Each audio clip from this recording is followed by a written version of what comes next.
جو قبرستان کی وساطت سے ہے وہ یہ ہے کہ اگر آپ نے رسول اللہ صلی اللہ علیہ وسلم کے اس امر کو فالو نہیں کیا کہ آپ نے حضرت علی رضی اللہ تعالیٰ عنہ کو کہا کہ حضرت علی رضی اللہ تعالیٰ عنہ جائیں اور وہ جا کے جو بھی قبر ایک بالش سے اونچی ہو اس کو منہدم کر دیں، اس کو گرا دیں. اور سنن نبی داؤد کی حدیث ہے کہ نبی صلی اللہ علیہ وسلم نے کچی قبروں کو بنانے کا حکم دیا، چونا گچ کرنے سے منع کیا. اگر آپ اس کام کو نہیں ترک کر پائے، نہیں چھوڑ پائے، آپ نے اس کو ناموس اور عزت کا مسئلہ بنا لیا ہے، آپ نے اس کو ایگو اور انا کا مسئلہ بنا لیا ہے کہ آپ نے ٹائل پتھر سارا کچھ لگوانا ہے، تو خدا را یہ عصر حاضر کا تقاضا ہے. اس تقاضے کے مطابق آپ کو یہ فیصلہ کرنا ہے کہ آنے والی نسلوں کو آپ نے کیا دینا ہے. بڑے شہر تو ایک طرف، چھوٹے اور درمیانے درجے کے شہر جو ہیں ان شہروں میں بھی اس وقت قبرستان کی بہت قلت ہے، اور یہ ہمارے لیے ایک آنے والے دنوں میں بڑا اور خطرناک مسئلہ بنتا جا رہا ہے. اچھا حضرت جی یہ بتائیے گا آپ سب کہ آپ ماشاءاللہ پڑھے لکھے ہیں، نوجوان نسل سے آپ کو تعلق ہے، اور نوجوان نسل جو ہے ان کو ان مسائل کا علم نہیں ہے. ہمارے ہاں علماء نے جو ہے درجہ بندی کر رکھی ہے، الگ الگ اپنے جو ہے مسالک کے حوالے سے دعائیں ایجاد کر رکھی ہیں. قبرستان میں آنے کے لیے جب قبرستان میں ہم داخل ہوتے ہیں، کوئی مخصوص دعا ہے جو سنت نبوی ہو، جو نبی اکرم صلی اللہ علیہ وسلم سے ثابت ہو، اور کچھ جامع دعا ہو جو وہ اپنے پیاروں کے لیے مانگ سکیں، جو وہ سلام کر سکیں؟ یہ ذرا رہنمائی فرمائیے اور بتائیے گا. جیسے ہی کوئی مسلمان قبرستان میں داخل ہوتا ہے یا قبر کے پاس سے گزرتا ہے، شریعت محمدی میں اس کو یہ آرڈر ہے، یہ حکم ہے کہ وہ میتوں کو سلام کرے. نبی صلی اللہ علیہ وسلم نے الفاظ سکھائے. میں دونوں دعائیں بتاتا ہوں، ویسے احادیث میں 4 دعائیں موجود ہیں، میں 2 بتاتا ہوں. بڑی دعا یہ ہے: السلام علیکم اہل الدیار من المؤمنین والمسلمین وإنا ان شاء اللہ بکم للاحقون نسأل اللہ لنا ولکم العافیہ. یہ ایک دعا ہے. اب یہ صرف دعا نہیں ہے، اس دعا کے اندر پورا ایک عقیدہ ہے کہ یہ جو مدفون لاشیں ہیں، ان کی تدفین جو ہو چکی ہے، تو یہ نسأل اللہ لنا ولکم العافیہ، یہ اس بات کے متقاضی ہیں قبر سے کہ آپ ہمارے لیے اللہ تعالیٰ سے دعا کریں، اللہ تعالیٰ ہمارے قبر کے حالات کو اچھا کر دے. اور السلام علیکم اہل الدیار من المؤمنین والمسلمین کا مطلب یہ ہے کہ یہ قبر مومنوں اور مسلموں کے لیے اللہ تعالیٰ نے بطور ذبائش عطا کی ہے. وگرنہ سر دنیا میں آپ دیکھتے ہیں انٹرنیٹ کا زمانہ ہے، گلوبل ولیج بن چکی ہے پوری دنیا. وہ بدھ مت کی پرسوں چوتھ میں ایک ویڈیو دیکھ رہا تھا، کس طرح ان کی لاشوں کو گدیں نوچتی ہیں اور وہ کاٹ کاٹ کے اپنی میتوں کے پہلو ان کو پیش کرتے ہیں. یہاں سے پنڈلی کاٹی جا رہی ہے، ٹانگیں کاٹی جا رہی ہیں، گردن اتاری جا رہی ہے، بازو اتارے جا رہے ہیں. یہ اس سے بڑی تضحیق نہیں ہو سکتی میت کی. اچھا، یہ اسلام نے ہمیں کرائٹیریا دیا. اب جو عام شہری ہے، بیچارہ ریڑھی لگانے والا ہے، سریا بیچنے والا ہے، دکاندار ہے، بھلے اس کی کلاتھ سینٹر ہے، بھلے وہ کوئی سرکاری ملازم ہے، مدرسے میں وہ نہیں گیا، اس کو لمبی دعائیں یاد نہیں ہوتی. سر اس کو آسانی چاہیے ہوتی ہے. آپ اس کو بہترین رسول اللہ صلی اللہ علیہ وسلم کے جو الفاظ ہیں وہ یہ ہیں کہ السلام علیکم یا اہل القبور. آپ یہ دعا پڑھیں. یعنی یہ دعا بھی کر سکتے ہیں، اس میں کوئی حرج نہیں. سر مسنون دعا ہے، سنت سے ثابت ہے. آپ یہ دعا کریں پھر بھی آپ کو وہی اجر ملے گا، آپ وہ دعا کریں پھر بھی انشاءاللہ آپ کو. ایک اور بہت ضروری سوال کہ ہم لوگ جو ہیں جب قبرستان میں جاتے ہیں تو کسی کا والد فوت ہوا ہے، کسی کے دادا دادی فوت ہوئے، کسی کے ننیال میں سے کوئی فوت ہوا ہے، کسی کا بچہ فوت ہوا ہے، کسی کی بچی فوت ہوئی ہے، تو وہ جا کے صرف مخصوص قبر پہ ہی دعا کرتے ہیں، اور وہ اپنے مردے کے لیے، اپنے فوت شدہ کے لیے دعا مانگتے ہیں اور وہاں سے واپس چلے جاتے ہیں. یا 3-4 قبریں تو مخصوص قبروں پہ جا کے دعا مانگی جاتی ہے. کیا مخصوص قبر پہ جا کے وہیں دعا مانگنی چاہیے، یا قبرستان کے جو یہاں پہ جو مدفون لوگ ہیں تمام کے لیے، کلہم کے لیے دعا مانگنا بھی مناسب عمل ہے؟ کیا اسلام اس بارے میں کیا کہتا ہے؟ پہلی بات تو یہ ہے کہ یہ ظرف پہ ڈیپینڈ کرتا ہے کہ آپ کا ظرف کیا ہے. اسلام نے جو کانسیپٹ مسجد کا دیا ہے، جو شریعت کا دیا ہے، جو اذان اور نماز کا فلسفہ دیا ہے، یہ سارا فینومینا اس بات پہ بیسڈ ہے کہ آپ ایک قوم ہیں. یا ایھا الناس اعبدوا ربکم الذی خلقکم. یہ پوری کائنات جو ہے اس کا ایک رب ہے، یہ سارے اس کے بندے ہیں. آپس میں ایمان، اتحاد، محبت کو قائم رکھنا، یہ اسلام کی بڑی خوبصورتیوں میں سے ایک خوبصورتی ہے. جب آپ قبرستان آتے ہیں آپ کو جتنی میتیں نظر آتی ہیں. اچھا، میں یہاں پہ ایک چھوٹی سی بات پہلے وہ عرض کر دوں کہ کتنے ہمارے ساتھی ہیں جو عمرے پہ جاتے ہیں، بقیع الغرقد جاتے ہیں. سر وہ اس کو بقیع الغرقد کو وزٹنگ پلیس سمجھتے ہیں، وہاں پہ وہ دعا نہیں کرتے. میں عمرے پہ گیا، میرے لیے بڑا ایک شاکنگ جو ہے وہ سین تھا کہ میں نے دیکھا لوگ آ رہے ہیں سر اس طرح کر کے گھوم کے جا رہے ہیں، وہ دیکھ رہے ہیں، وزٹ کر رہے ہیں، اجی آئے قبرانی جی، او قبرانی جی، ادھروں داخل ہو گئے، ادھروں دی نکل گئے نے. حالانکہ چاہیے کیا تھا کہ بقیع الغرقد میں آپ نے جا کے ان کے لیے دعا کرنی ہے، اور آپ نے دیکھنا ہے کہ یار یہ کتنا خوبصورت اور صاف ستھرا نفیس قبرستان ہے، اس میں کوئی قبر پکی نہیں ہے. اور آپ نے یہ دیکھنا ہے کہ آپ اس قبرستان میں جیسے آ کے ان تمام لوگوں کو نہیں جانتے اور تمام لوگوں کے لیے دعا کر رہے ہیں. اسی طرح جب آپ اپنے گاؤں کے، شہر کے، محلے کے، علاقے کے، قصبے کے قبرستان میں جائیں گے، وہاں پہ جا کے آپ تمام میتوں کے لیے دعا کریں گے. آپ جب جنازہ پڑھاتے ہیں تو آپ صرف میت کے لیے دعا کرتے ہیں، اللہم اغفر لحینا و میتنا و شاہدنا و غائبنا. وہ بندے جو جنازے میں آ گئے یا اللہ ان کو ہی معاف کر دے، جو جنازے میں نہیں آ سکے ان کو ہی معاف کر دے. یہ کانسیپٹ ہے جو اسلامک کانسیپٹ ہے. تو آپ نے تمام میتوں کے لیے دعا کرنی ہے. یہ آپ کی اعلیٰ ظرفی ہے، یہ آپ کے لیے بھی اجر ہے اور مرحومین کے لیے بھی اجر ہے. اچھا آپ سب ویڈیو لمبی ہو رہی ہے، مختصراً میں بات کو سمیٹتا چلوں. کچھ لوگ قبرستان میں آتے ہیں، قبرستان میں اپنے پیاروں کی قبر پہ بیٹھ کے وہیں پہ تلاوت کرتے ہیں، مخصوص سورہ، مخصوص آیات وہ تلاوت کر کے وہاں دعا مانگ کے چلے جاتے ہیں.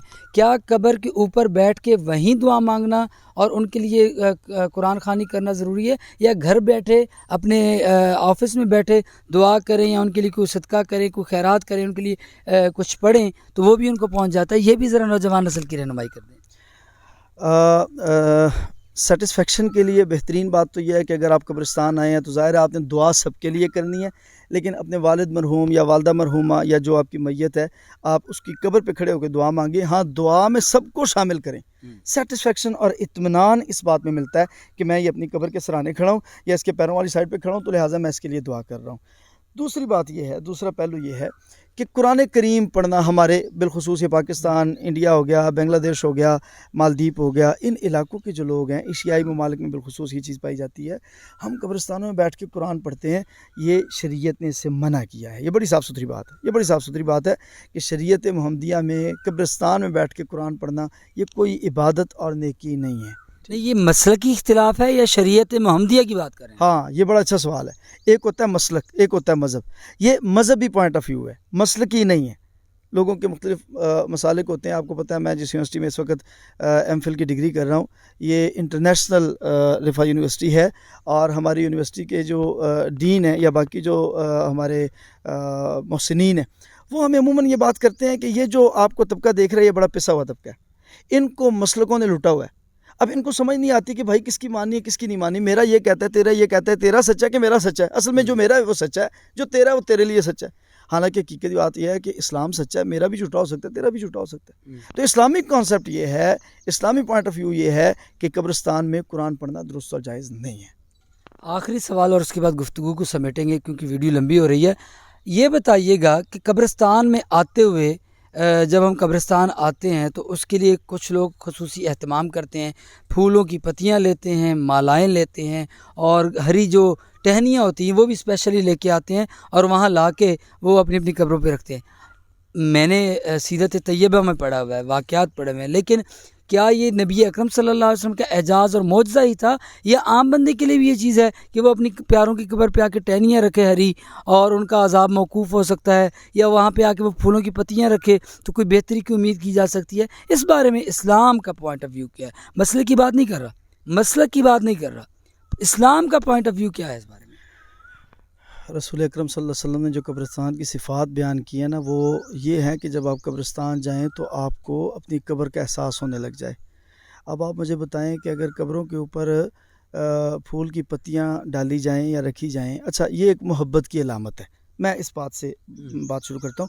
محبت ہے جی، میں اپنے والد مرحوم رحمۃ اللہ علیہ کی قبر پہ آیا ہوں تو لہٰذا میں 2 کلو پھول لے آیا ہوں. سر 500 روپے کا خرچہ ہے. اس باپ نے مجھے کس طریقے سے پالا ہے، مجھے اس بات کا اندازہ ہے. مولوی کو میں نے کیا کرنا ہے. لیکن سوال یہ ہے کہ کیا میں حضرت ابوبکر صدیق رضی اللہ تعالیٰ عنہ سے زیادہ محبت کرتا ہوں اپنے والد سے جو وہ رسول اللہ سے محبت کرتے تھے، یا حضرت عمر رضی اللہ تعالیٰ عنہ نبی صلی اللہ علیہ وسلم کی وفات کے بعد 14.5 سال زندہ رہے، حضرت عثمان رضی اللہ تعالیٰ عنہ 26.5 سال زندہ رہے. تو ان کی محبت نے کبھی جوش نہیں مارا کہ وہ پھولوں کی پتیاں، ان کے لیے پھولوں کی پتیاں مسئلہ تھا، ان کے لیے انویسٹمنٹ کرنا مسئلہ تھا؟ سر کوئی مسئلہ نہیں تھا. لہٰذا یہ بالکل درست بات نہیں ہے کہ آپ پھولوں کی پتیاں لے کے آ رہے ہیں، آپ منقش چادریں لے کے آ رہے ہیں اور اس کو قبروں کے اوپر ڈال رہے ہیں. آج کل بڑا ایک جملہ وائرل ہے کہ آپ کی چادروں کے وہ لوگ زیادہ مستحق اور حقدار ہیں کہ جو نوجوان بچیاں سنوں سے جو ہے وہ دوپٹے اترے ہوئے، ان کے پاس دوپٹے میسر نہیں ہیں غربت کی وجہ سے، بالخصوص ہمارے جو فلڈ کے علاقے ہیں ان میں، اور آپ جو ہے وہ قبروں کے اوپر چادریں ڈال رہے ہیں، یہ بات درست نہیں ہے، یہ مناسب بات نہیں ہے۔ دوسری جو آپ نے کہی ہے بات سبز ٹہنی والی، یہ بہت اہم ایشو ہے، اس میں ہمارے مسلکی علماء کا مسئلہ۔ میں آپ لوگوں کو نا ایک بات بتاتا ہوں، ایک ہوتے ہیں علماء کرام، ایک ہوتے ہیں علماء کرائم۔ اب جو علماء کرائم ہوتے ہیں نا ان کے ہوتے ہیں جرائم، جو علماء کرام ہوتے ہیں نا ان کی ہوتی ہے تہذیب، تربیت، وہ لوگوں کو دین سکھاتے ہیں، شعور سکھاتے ہیں۔ اچھا، اب رسول اکرم صلی اللہ علیہ وسلم نے ایک قبر کے پاس سے گزر کے صحابہ کرام کو بتایا، فرمایا ان دونوں قبروں میں عذاب ہو رہا ہے۔ یہ بھی سنن ترمذی، سنن ابی داؤد، مسند احمد کی تینوں حدیثوں کی کتابوں میں یہ روایت موجود ہے۔ فرمایا دونوں قبروں کو عذاب ہو رہا ہے۔ صحابہ کرام نے پوچھا اللہ کے رسول کیا بات ہے، کیوں عذاب ہو رہا ہے؟ بتایا گیا کہ اصل میں نا اس میں ایک جو قبر میں بندہ لیٹا ہوا ہے وہ پیشاب کی چھینٹوں سے نہیں بچتا تھا۔ یہ جو ہمارے ویورز ہیں جو دیکھ رہے ہیں، نوجوان بچے بچیاں میں دیکھ رہے ہیں، بھائی دوست دیکھ رہے ہیں، آپ جس عمر میں بھی ہیں، آپ پہ یہ پابندی لاگو ہے کہ آپ طہارت کا بھرپور خیال رکھیں، آپ نجاست سے بھرپور بچیں، اور جنات کی سب سے زیادہ جو محبوب ترین جو صفات ہے کسی بندے میں سے، وہ جو خوبیاں کیٹیگوریکلی چیک کرتے ہیں ان میں سے یہ چیک کرتے ہیں کہ ان کو گندا بندہ چاہیے ہوتا ہے جو نجاست سے نہیں بچتا، جو طہارت سے مطلب نہیں بچتا، طہارت کا خیال نہیں کرتا، اہتمام نہیں کرتا۔ اچھا، اب اس پہ میں یہ کہنا چاہتا ہوں کہ نبی صلی اللہ علیہ وسلم نے بتایا پیشاب کی چھینٹوں سے نہیں بچتا تھا، اسی طرح آپ نے دوسرے کے مسئلے میں بتایا۔ اچھا، پھر آپ نے کیا کیا، ایک سبز ٹہنی اتار کے آپ نے قبر کے اوپر لگا دی۔ آج ہمارے علماء، مشائخ، عام لوگ جو اس طرح کے مسائل بیان کرتے ہیں، علماء کرائم میں نے ذکر کیا، یہ وہ لوگ ہیں جو بیان کرتے ہیں کہ جی سبز ٹہنی لا دیو تو لہٰذا عذاب ٹل جاتا ہے قبر دا، چونکہ نبی صلی اللہ علیہ وسلم نے فرمایا کہ جب تک یہ ٹہنی ہری رہے گی لہٰذا قبر میں تھوڑا سا سکون رہے گا۔ اب ایک رسول اللہ صلی اللہ علیہ وسلم کے ہاتھ ہیں جو آسمان کی طرف اٹھے تو چاند دو ٹوٹے ہو جاتے ہیں، سبحان اللہ۔ ایک رسول اللہ کا چہرہ ہے جو آسمان کی طرف اٹھتا ہے تو اللہ تعالیٰ قبلہ چینج کر کے رکھ دیتا ہے، ایک مولوی کا ہاتھ ہے جو جس کے اوپر پڑ جائے اس کا بیڑا دھل جاتا ہے۔ تو لہٰذا یہ بہت غلط بات ہے، یہ نبی صلی اللہ علیہ وسلم کا خاصہ تھا، آپ کی اسپیشیلٹی تھی جو عام بندے کی نہیں ہے۔ یہ معجزہ نبی صلی اللہ علیہ وسلم کو زیبا تھا، عام بندہ اس طرح کرے نہ کرے اس سے کوئی فرق نہیں پڑتا۔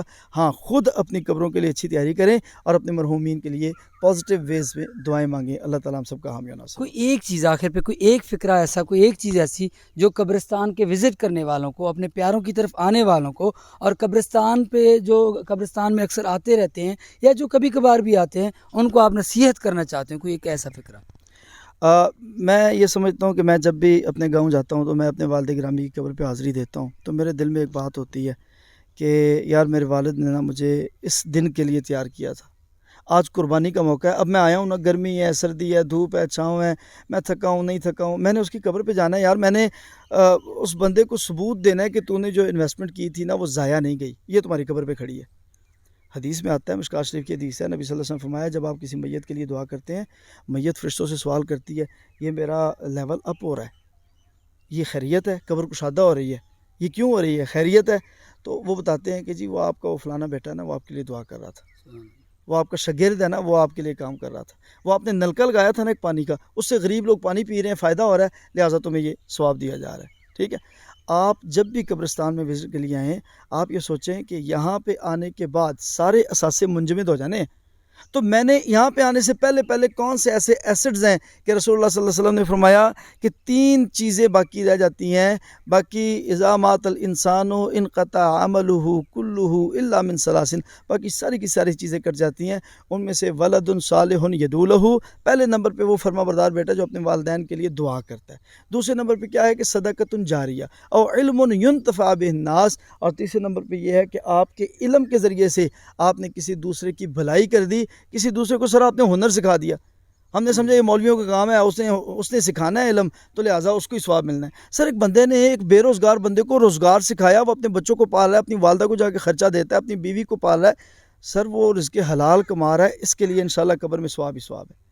تو یہ 3 کام جو ہے نا، ان میں سے کسی نہ کسی میں لازمی کوشش کریں تینوں میں ہو جائے، کوشش کریں کسی ایک کو جو ہے وہ پکڑ لیں اور اپنی آخرت کی تیاری کر لیں۔ جی ناظرین، بہت شکریہ، آپ نے ہماری یہ طویل گفتگو جو ہے اور طویل جو ویڈیو ہے وہ دیکھی۔